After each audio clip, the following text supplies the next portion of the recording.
Для детского творчества не существует преград. В Чувашском театре кукол сегодня стартовал 7-й международный образовательный фестиваль-форум для особенных зрителей. Одинаковыми быть нам не обязательно.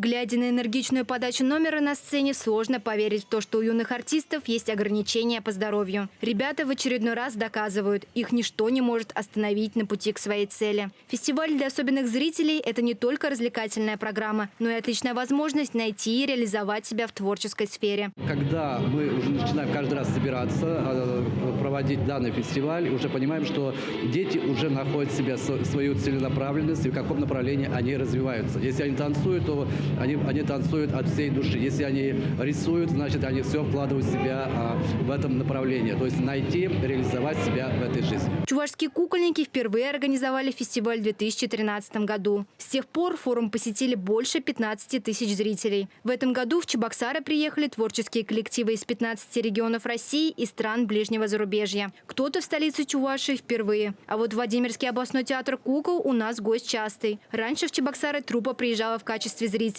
Сейчас выступает со своими спектаклями. Приезжали учиться, смотреть, переняли опыт. Это неоценимый опыт, который делает Чувашский театр кукол. И вот мы, как приехали на 3-й форум-фестиваль, взяли эту идею и стали ее развивать в своей области. Флешмобы, интерактивные мастер-классы, концерты и спектакли. Здесь все направлено на то, чтобы дети с особенностями в развитии не чувствовали себя ущемленными. Напротив, им дают возможность самореализоваться, слепить что-то из глины и вдоволь пообщаться со сверстниками.